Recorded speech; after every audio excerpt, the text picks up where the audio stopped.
Eu lembro da primeira vez que eu comecei a ler um livro desses de romance, né? E, e como isso me despertou para uma coisa nova, né? Eu queria compartilhar com vocês porque isso de você estar numa jornada para você entrar no mundo da literatura, assim, pode parecer uma coisa muito esquisita, né? Muitas vezes, ou uma coisa que é tanto quanto intelectual, mas apesar de ter essa nuance, eu sempre puxar para isso, né? Hoje eu queria falar de uma coisa mais natural, como a própria arte deve ser natural. Eu prezo muito por isso, né? Há algum tempo eu já venho desenvolvendo e estudando sobre maneiras de transmitir a arte de uma forma que ela possa se encaixar na nossa vida, que ela não seja simplesmente um arremedo, um apêndice, algo que a gente faz quando tem tempo livre, e sim uma forma de desenvolver uma série de elementos, tais quais são muito prezados, inclusive, né, hoje em dia, mas tais quais como a atenção, a concentração, a memória, né? E talvez a gente pudesse até dizer que cada arte específica nos proporcionasse uma coisa, né, dessas, mas eu não seria assim metódico a esse ponto, talvez, pelo menos não por agora, quem sabe no futuro. O fato é que para se desenvolver qualquer tipo de arte, principalmente música, poesia, a gente precisa ter concentração, principalmente na música. A música, inclusive, é justamente essa arte, essa capacidade, esse poder, né, de lidar com inúmeras coisas ao mesmo tempo. Vou fazer depois um vídeo só sobre música. Não sei, o que vocês acham?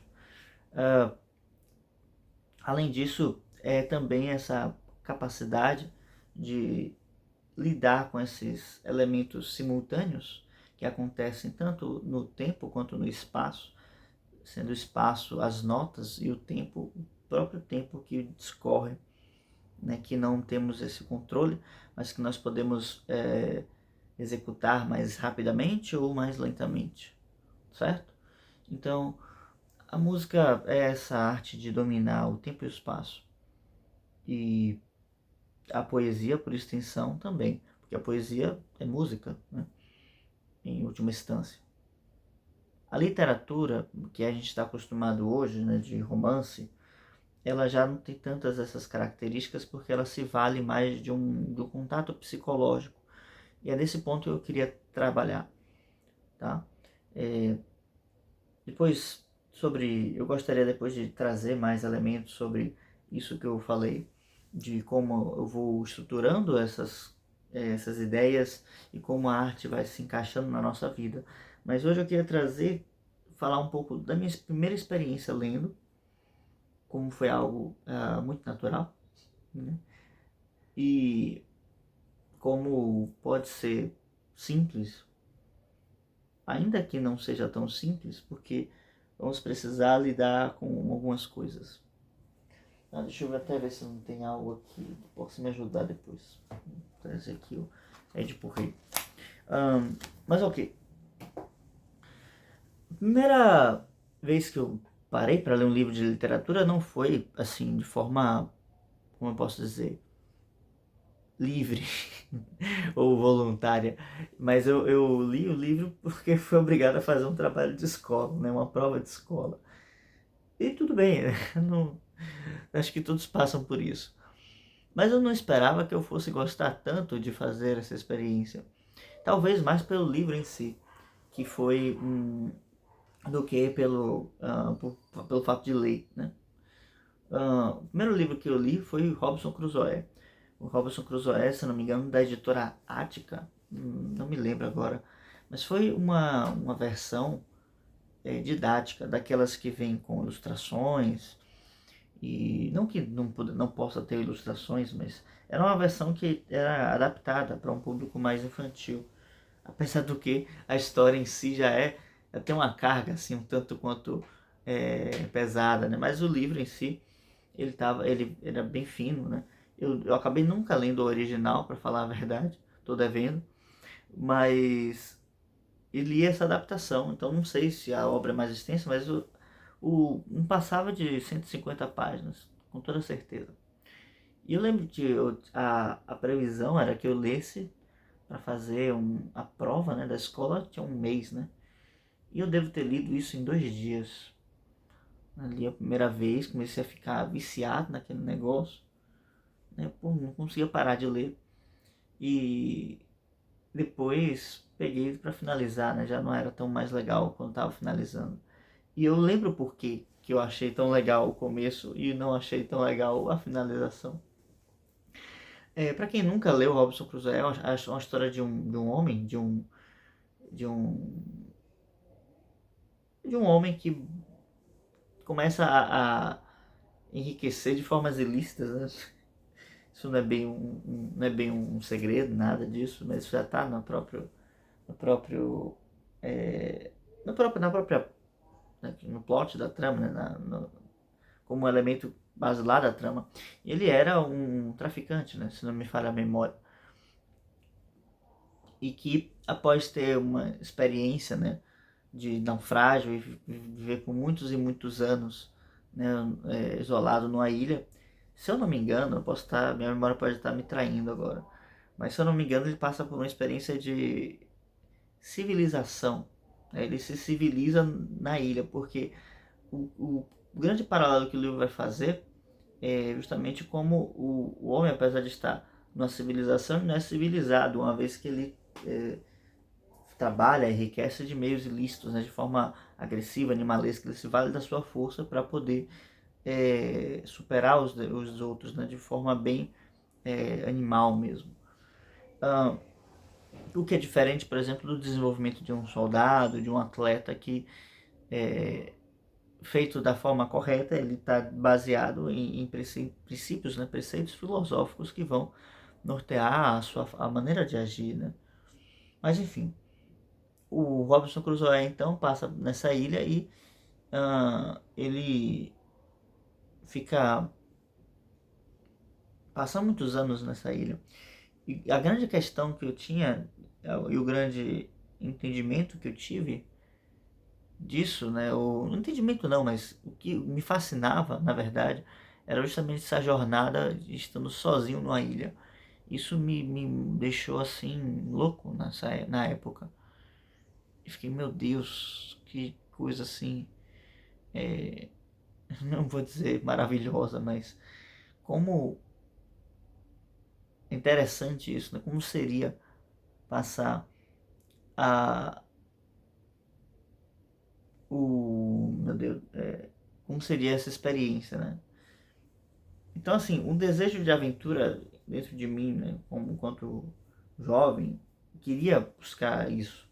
E acabou que eu nunca fiz assim, uma viagem sozinho pro meio do mato, nem nada.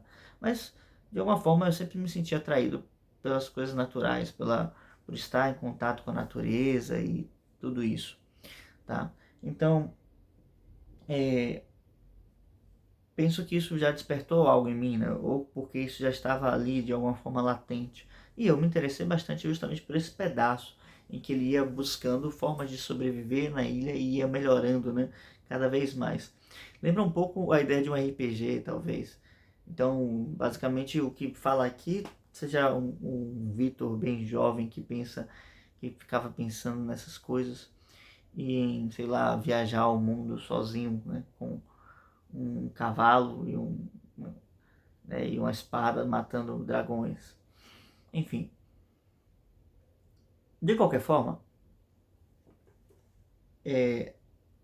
isso aconteceu de forma muito natural, né? Ou seja, apesar de não estar de fazer aquilo obrigado, não continuei porque era uma obrigação, mas sim porque era uma coisa muito é, envolvente, né? De certa forma prazerosa, né? Tinha essa coisa da curiosidade, o que, que vai acontecer e qual o próximo elemento que vai entrar aí nessa ilha misteriosa, né? Então todas essas coisas, elas me atraíam de uma forma que eu ficava fascinado por aquilo. E isso devia ser uma maneira natural de nós enxergarmos a vida, aí que vem o ponto, né? Porque a vida ou a arte, de alguma forma, imita, né? A arte de alguma maneira imita a vida, mas a vida de alguma forma busca imitar a arte. Já Aristóteles falava isso de maneira mais profunda, né? Hoje a gente fala disso de uma forma mais solta, mas o importante é que se que há elementos de compartilhamento das duas coisas. A arte, de alguma forma, ela vai antecipar o que vai acontecer na nossa vida, né? Ou na vida, né, de nós, enquanto humanidade, ou coisa do tipo. Então, há essa natural transição daquilo que é artístico, daquilo que é imaginado, para a nossa vida normal. Então, não deveríamos ter esse estranhamento, né, quando nós entrássemos em contato com elementos de literatura. Ainda que existam coisas muito fantásticas, né, fantasiosas ou muito mágicas, nada disso deve ser tido como algo muito estranho.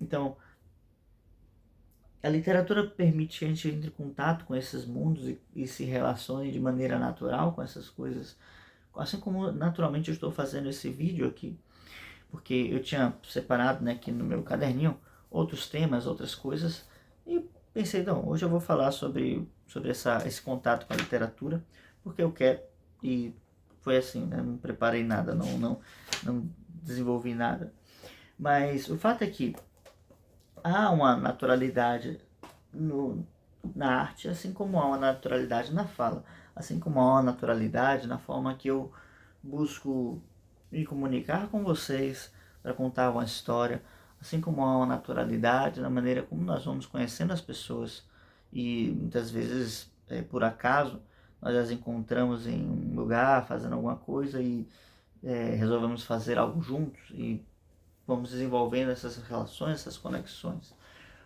Então, a arte busca, em alguma medida, estabelecer relações e conexões, não somente com o outro, né, que o descobre em seu cotidiano, mas também com a natureza, que busca sempre se aproximar.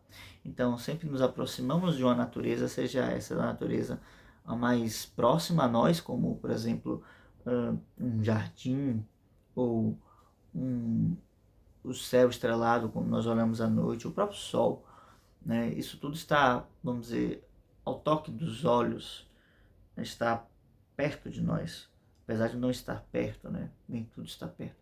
E o jardim não é exatamente a natureza, né? Mas serve como um exemplar.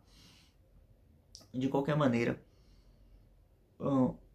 a gente consegue ir buscando essas relações e acontece que muitas vezes os próprios elementos naturais eles vão penetrando na nossa forma de fazer arte. E aí nós trabalhamos com uma coisa chamada metáfora ou com personificações, né, que buscam atribuir qualidades e elementos humanos a coisas naturais. E bom, isso faz parte da maneira como nós nos comunicamos. E o próprio português, ele é muito trabalhado nessas metáforas, né?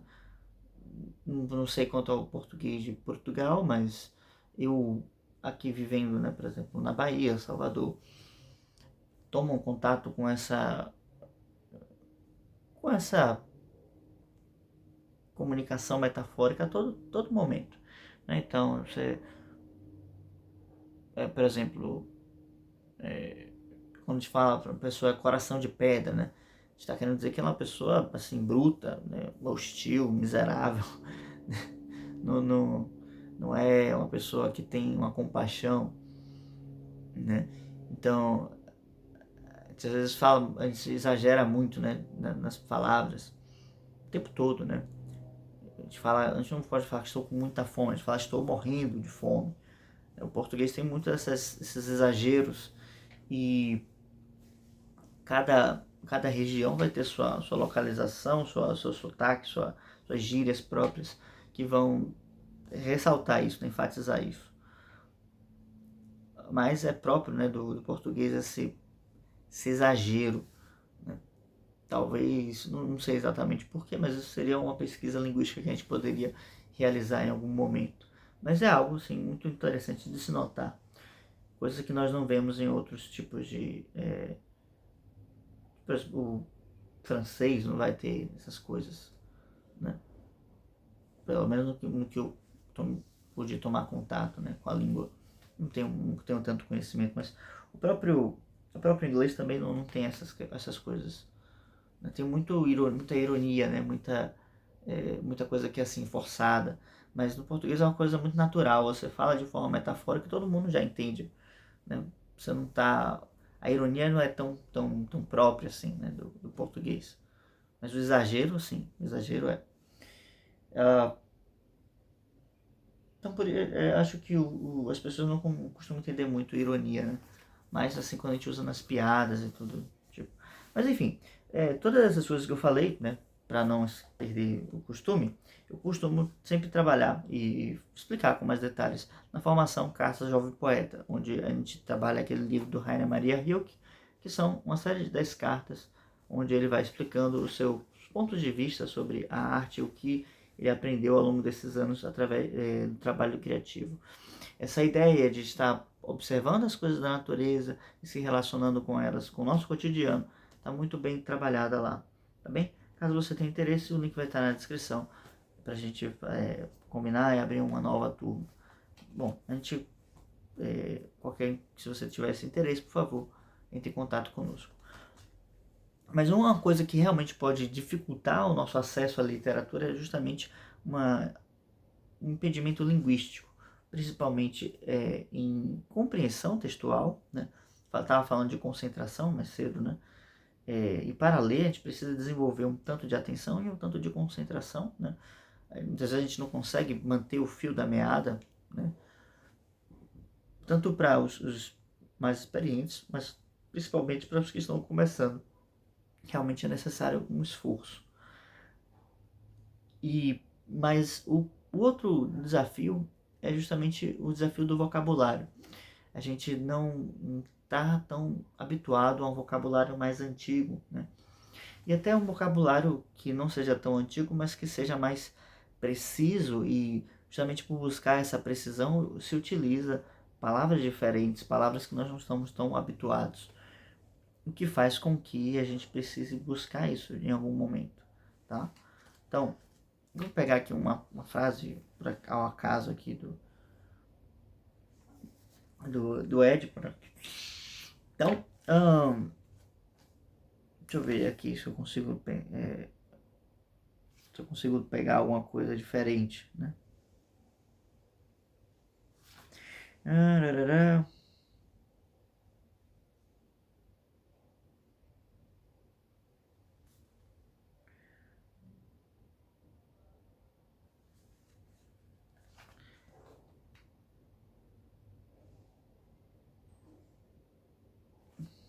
Aqui algumas frases que eu anotei, papapá. Pronto, aqui, pronto, óbvio. Deixa eu ver aqui. Sim, né, que permanece interdito. Pronto, eu vou pegar aqui 2 exemplos que eu tinha anotado, porque eu gostei das frases, porque achei que ia precisar estudar isso depois, né? Então, fui lendo esse livro, anotando, marcando frases que eu achei que poderia ser importante para depois, né?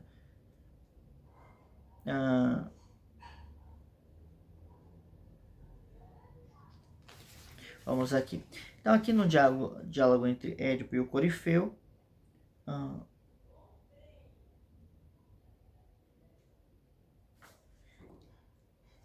ele vai dar um conselho, né, para o Édipo. Agora eu não me lembro exatamente o contexto em que ele fala aqui, né? Mas ele então vai desenvolver Assim, o Corifeu ele vem trazer, na verdade, o porquê, né? A profecia, né? Que se traz aqui.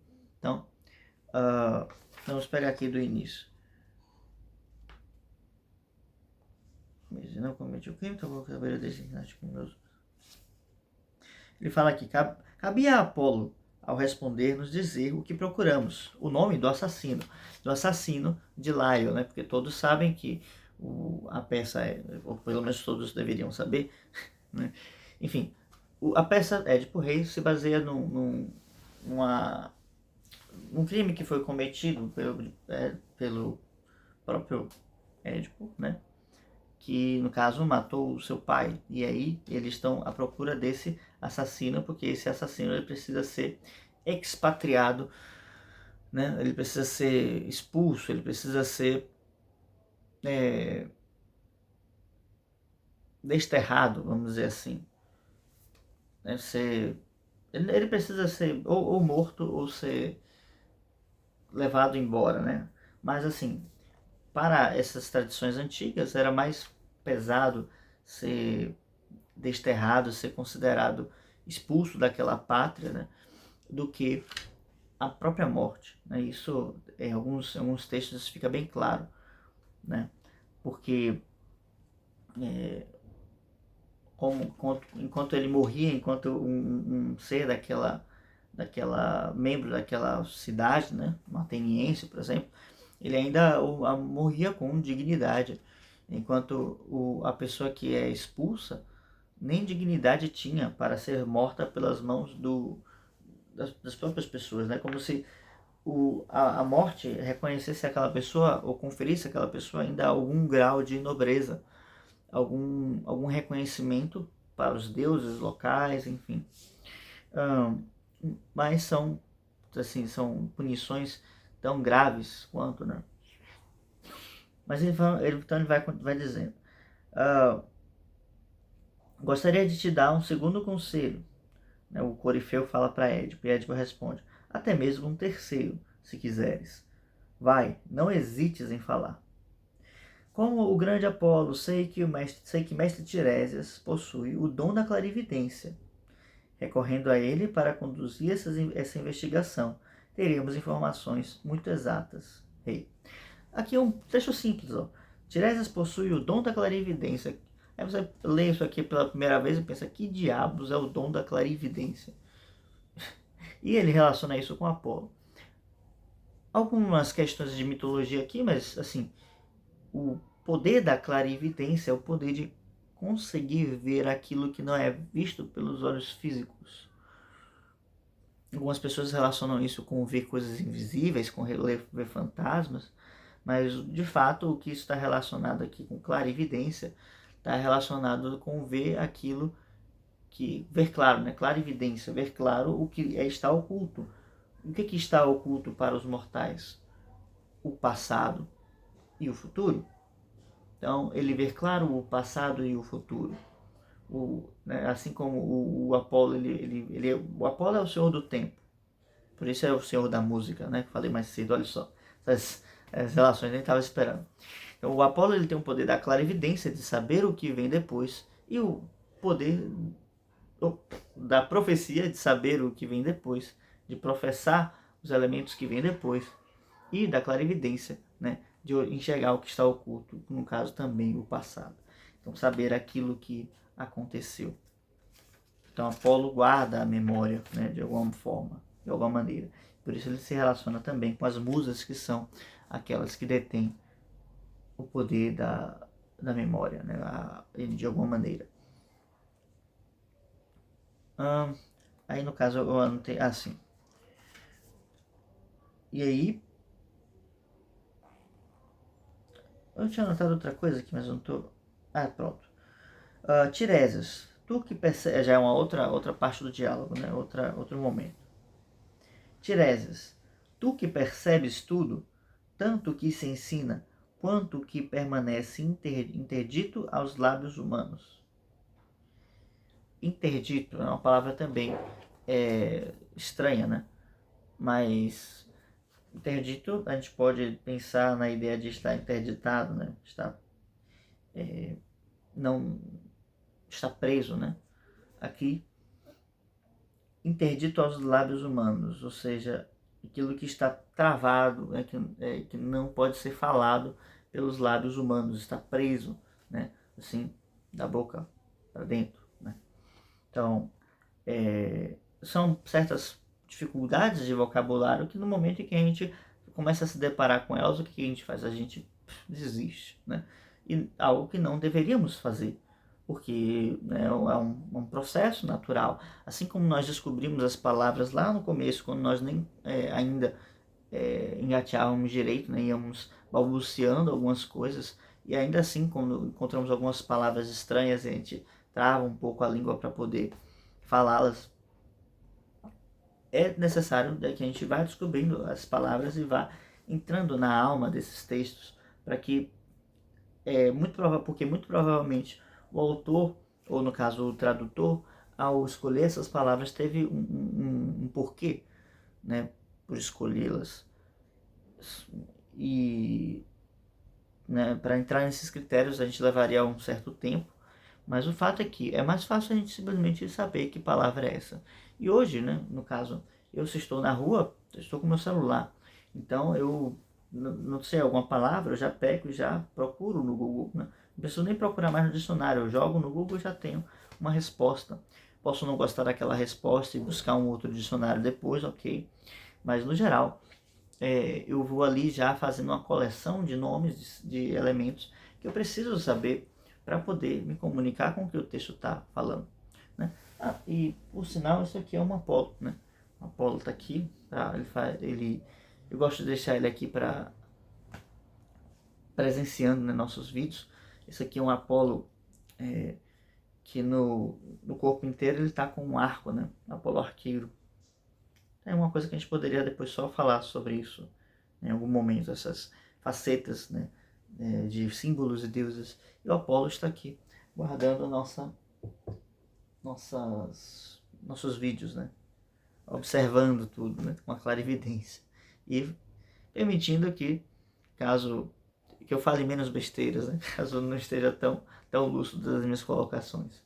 Mas ok, acho que é isso. Então, tirando os elementos de dificuldades naturais no que tange ao vocabulário, eu penso que o contato com a literatura deva ser algo muito natural, né? Que deva começar muito com aquilo que a gente tem mais afinidade, mais gosto de entender, de conhecer, e depois a gente vai buscando, sim, os elementos mais clássicos e vai aprendendo a gostar das coisas que a princípio nós não gostávamos, por alguma razão, né? A gente vai aprendendo a gostar daquilo que é bom, vai aprender a ter mais critério. Não que aquilo que a gente gosta já desde o primeiro momento não possa ser bom, mas é que no começo a gente realmente não vai ter esse critério e tanto faz o que a gente escolha. E esse é um processo natural, um caminho que a gente vai primeiro fazendo alguma coisa, depois a gente vai buscando qualificar esta coisa que a gente já tem feito. Tá bem? Então vamos ficando por aqui. Eu agradeço se você ficou até o final desse vídeo. Por favor, deixa o like, compartilhe esse vídeo, se inscreva no canal. Qualquer dúvida, por favor, nos comentários. E é isso. Até a próxima. Tchau, tchau.